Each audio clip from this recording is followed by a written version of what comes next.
우리 말씀 한 절 보도록 하겠습니다. 골로새서 2장 6절, 7절, 2절입니다. 우리 한 목소리로 같이 읽도록 하겠습니다. 시작.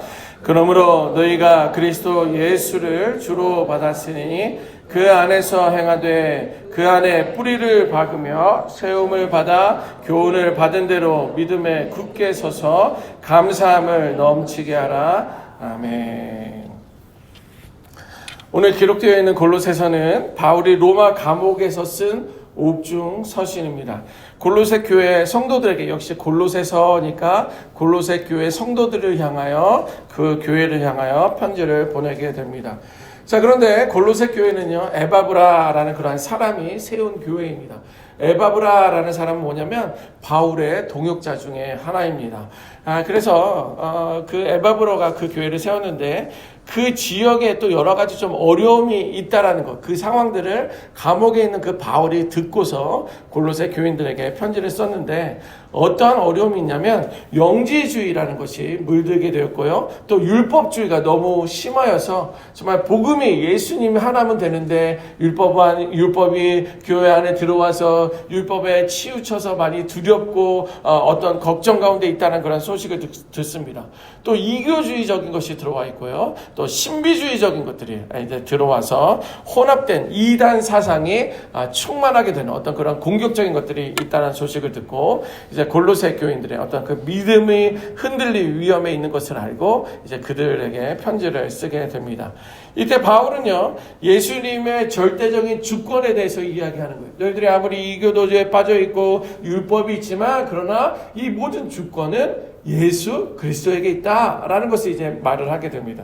또 하나는 완전한 구원의 복음에 대해서 이야기하고 있습니다. 율법, 우리의 어떤 죄됨을 드러내고 밝히는 역할만 할지 하는 것이지, 율법이 우리는 절대 구원할 수 없다. 우리를 구원할 수 있는 것은 복음이고 예수 그리스도 한 분뿐이다라는 것을 강조하면서 편지를 쓰게 됩니다.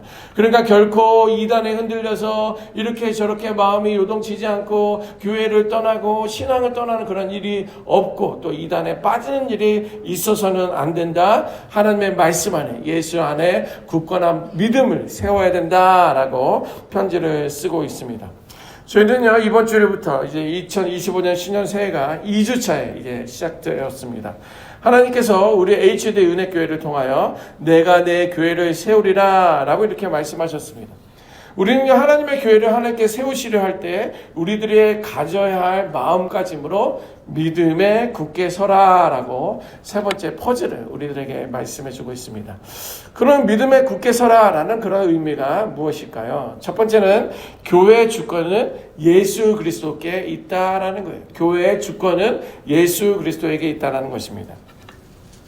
교회의 주권이 예수 그리스도에게, 예수님께 있다는 말은 오늘 본문에서 표현하고 있는데요. 5절 말씀에 보면 그러므로 너희가 그리스도 예수를 주로 받았으니 그 안에서 행하라 라고 이렇게 기록하고 있습니다. 너희가 그리스도 예수를 주로 받았으니, 여러분, 교회는 인간의 계획이나 노력으로만 세워지는 것이 아닙니다. 예수님께서 친히 세우시는 공동체입니다. 자, 그런데 우리가 오해할 수 있어요. 아니, 우리들이 계획을 세워야 되고 우리들의 노력과 헌신과 어떤 열심이 있어야 되는 거 아닙니까? 어떻게 이런 거 없이 교회가 세워지고 운영될 수 있겠습니까? 이런 생각이 들 수 있습니다. 자, 여기서 예수님께서, 그리고 하나님께서 친히 교회를 세우시지만 하나님은 반드시 사람을 통해서 세우신다라는 거예요. 예, 우리들의 계획과 의지와 열심만으로 되는 것은 아니지만, 될 수 없지만 하나님께서 교회를 세우실 때는 사람을 통해서 그것을 이루어 가신다라는 것입니다. 하나님의 일하심을 나타내는 것이에요. 예를 들면 오늘 골로새 교회를 세운 에바브라처럼 하나님께서는 골로새 교회를 세울 때 에바브라라는 그런 사람을 통해서 교회를 세우기도 했다라는 거예요. 또 하나님께서 여러분들이 잘 아는 것처럼 모세를 통하여서 출애굽을 할 수 있도록 인도하는 그런 역할을 한다는 것입니다. 그 하나님께서 여호수아를 통해서 그 가나안 땅을 정복할 수 있도록 싸우며 그 나라를 세워갈 수 있도록 하나님께서는 여호수아를 세우신다라는 거예요. 또 다윗을 통하여서 무엇입니까? 하나님의 어떤 명예, 하나님의 이름, 하나님의 전등하심을, 그 전쟁을 통해서 이기면서 하나님의 영광을 드러내는 그런 모습을 볼 수 있지 않습니까? 그렇다고 한다면 결국 하나님께서 친히 교회를 세우신다는 것은 우리 교회와 성도들이 예수님께 뿌리를 두어야 된다는 거예요. 나의 사회적인 명예, 사회적인 경험, 또 혹은 사회적인 어떤 물질, 어떤 우리들이 가지고 있었던 많은 경험으로 뿌리를 두는 것이 아니라, 근간을 두는 것이 아니라 예수님께 뿌리를 두고 그분의 가르침에 따라 우리가 세워가고 성장해야 된다라는 그런 말씀입니다. 교회 안에서 우리가 모든 결정과 사역이 예수님에게 중심을 두어야 합니다. 예수님의 뜻과 영광을 위한 것들이 있어야 될 줄 믿습니다. 두 번째는 믿음의 뿌리를 내리고 견고히 세워 갑시다라는 것입니다. 오늘 보면 7절 상반절에 보면 그 안에 뿌리를 박으며 세움을 받아라고 이렇게 기록하고 있습니다. 그 안에 뿌리를 둔다라는 것은 뭐냐면 교회가 단순히 외형적인 성장만 추구하는 것을 말하지 않습니다. 다시 한번, 교회는 단순히 외형적인 성장만 추구하는 것을 말하지 않고 말씀과 믿음 위에 깊이 뿌리를 내려야 함을 말해주고 있습니다. 교회는 번젓하게 이렇게 크고 훌륭하게 세워져 있지만 그 안에 있는 말씀에 대해서 사람들이 이해를 못해요. 말씀에 대해서 그것이 성경에 있었는지 어디 있는지 모르는 일들이 없습니다. 그것은 있을 수 없는 일이어야 한다는 것입니다. 얼마 전에 제가 군대 시절에 선임으로 있었던 이제 목사님, 그분도 이제 목사님이 되셨는데 통화할 기회가 있어서 통화를 했습니다. 그분은 토렌스 지역에서 목회를 하고 있습니다. 자, 그런데 얼마 전에 동성애 목회자를 그 교단에선 세워야 된다라고 이야기했고, 우리는 동성애 목사를 세우는 것을 나는 인정하지 못한다. 그리고 우리 교회는 인정하지 못한다라는 그런 이야기를 했습니다. 그리고 동성애인들이 와서 결혼 주례를 부탁하면 나는 결코 그들에게 주례를 할 수 없다라고 이렇게 이야기를 했습니다. 결국에는 교단에서 퇴출을 당하게 되었습니다. 어느 날 주일날 설교하고 이제 내려갔는데 교단에서 오신 분이 이제 인사하신다고 하면서 강단에서 하면서 그 목사를 이제 퇴출시키고 이제 이 교회도 모든 소속과 관련된 것은 교단에 속하게 된다. 이제 다음 주부터는 다른 목사님이 할 거다. 이제 바로 나가라. 이런 이제 교단의 말이 있었다고 합니다.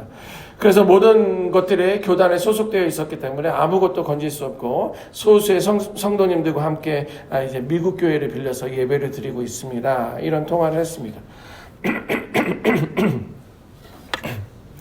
저는 그 목사님과 통화를 하면서 세상의 문화와 법 그리고 심지어 교단의 방향성이 하나님의 말씀과 충돌할 때 교회가 어디에 뿌리를 내려야 하는지에 대해서 깊이 생각하게 되었다는 거예요. 심지어 그것은 교회이고 또 유명하고 큰 교단임에도 불구하고 교단의 방향성은 우리는 저것입니다 라고 말했을 때 작은 교회라 할지라도 미비한 그런 교회라 할지라도 그것이 그 교단의 결정이 말씀에서 벗어났다고 한다면 우리는 그것을 어떻게 해야 하느냐라는 거예요. 그래서 아무리 교단이 크고 훌륭하고 많은 서포트가 있다 할지라도 그것이 말씀의 방향이 바뀌었다고 한다면 우리는 말씀으로 돌아와야 할 줄 믿습니다.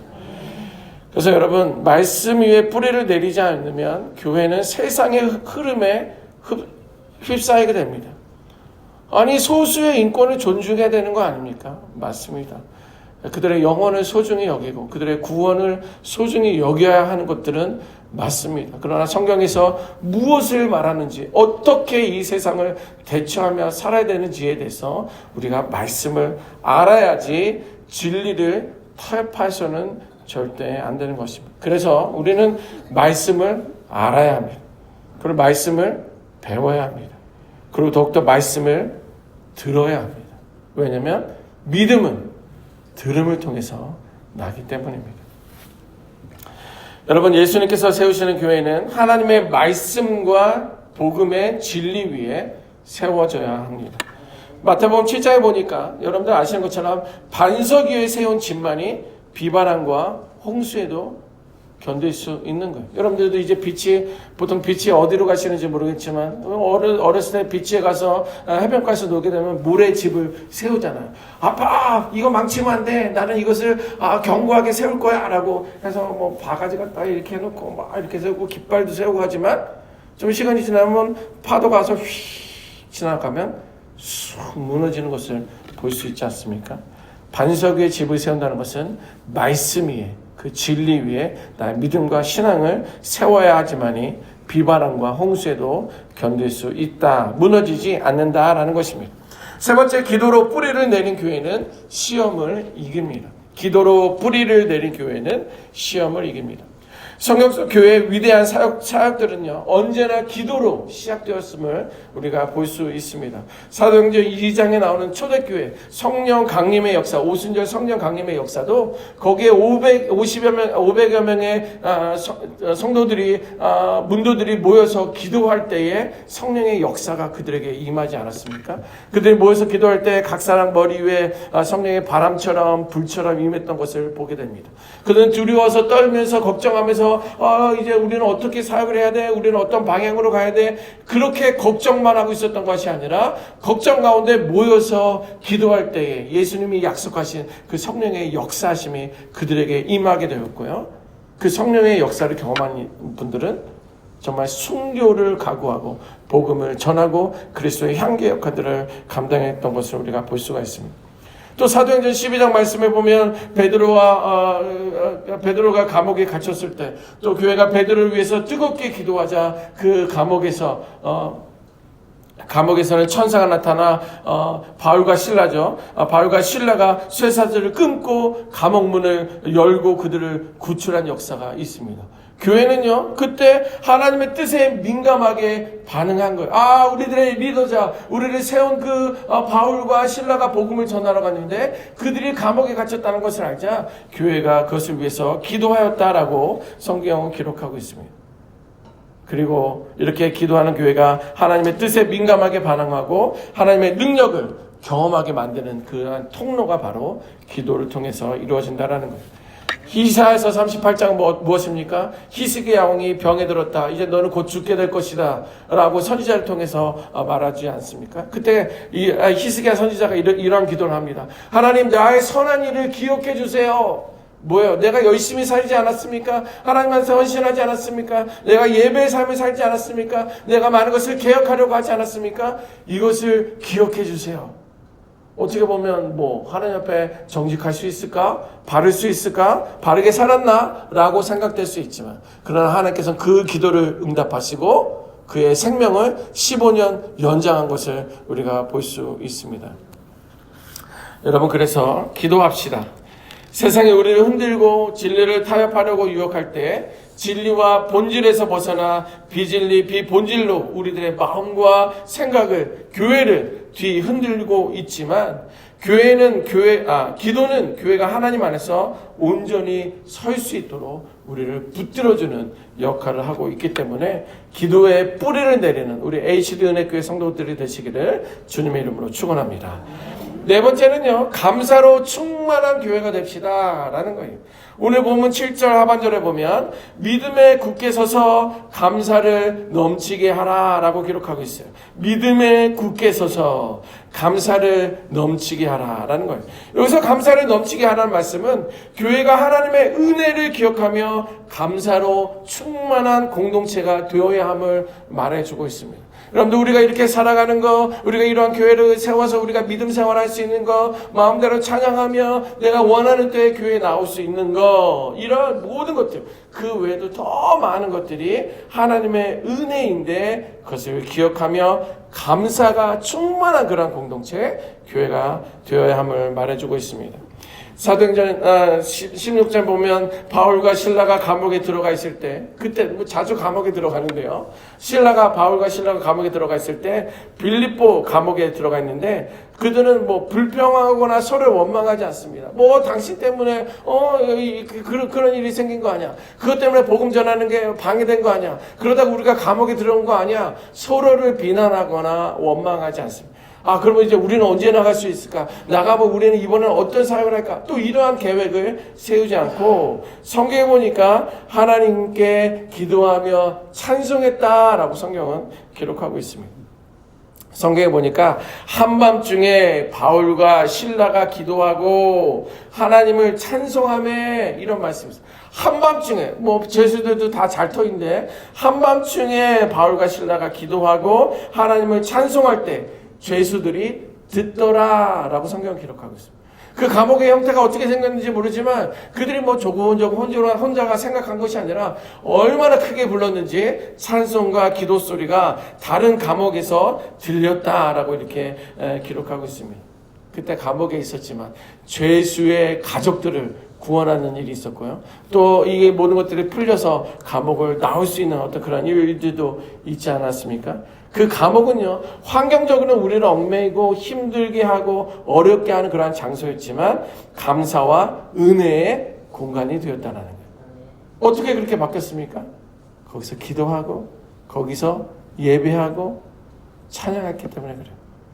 우리는 그러한 교회가 되어야 될 줄 믿습니다. 그리고 여러분들의 가정이 그러한 곳이 되어야 되겠고요. 여러분이 일하는 일터가 감사와 찬양이 넘칠 수 있는 복된 은혜가 임하시기를 주님의 이름으로 축원합니다. 이렇게 하나님께 드리는 감사와 찬양은 어떠한 상황에도 은혜의 공간으로 바꿀 수 있음을 기억하시기 바라고요. 하나님께서 친히 세우시는 교회는 불평과 갈등 대신에 감사와 은혜가 넘치는 그런 공동체, 그런 교회가 되어야 될 줄 믿습니다. 우리 HD 은혜교회도 예배와 사역 가운데 감사의 문화를 형성하고 성도들이 하나님께 받은 은혜를 나누며 감사가 넘쳐야 될 줄 믿습니다.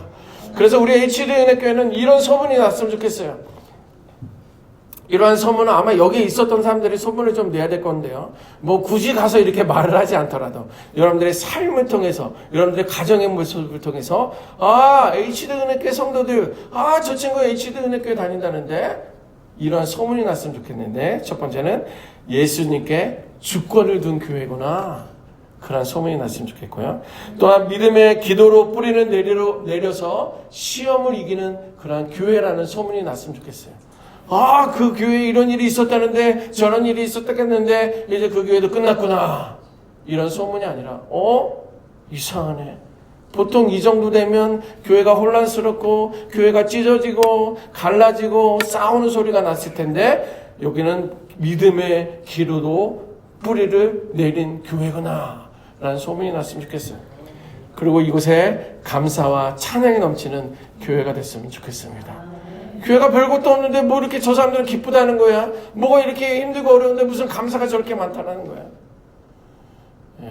여러분들, 오늘 하루 혹은 어제 나에게 주신 그 감사가 무엇인지, 하나님께서 은혜를 베풀어 주신 것은 무엇인지를 기억하며 정말 그러한 감사와 찬양이 넘치는 교회구나, 이러한 소문이 날 수 있기를 원하고요. 그러한 가정, 그러한 삶이 되시기를 주님의 이름으로 축복합니다. 아멘.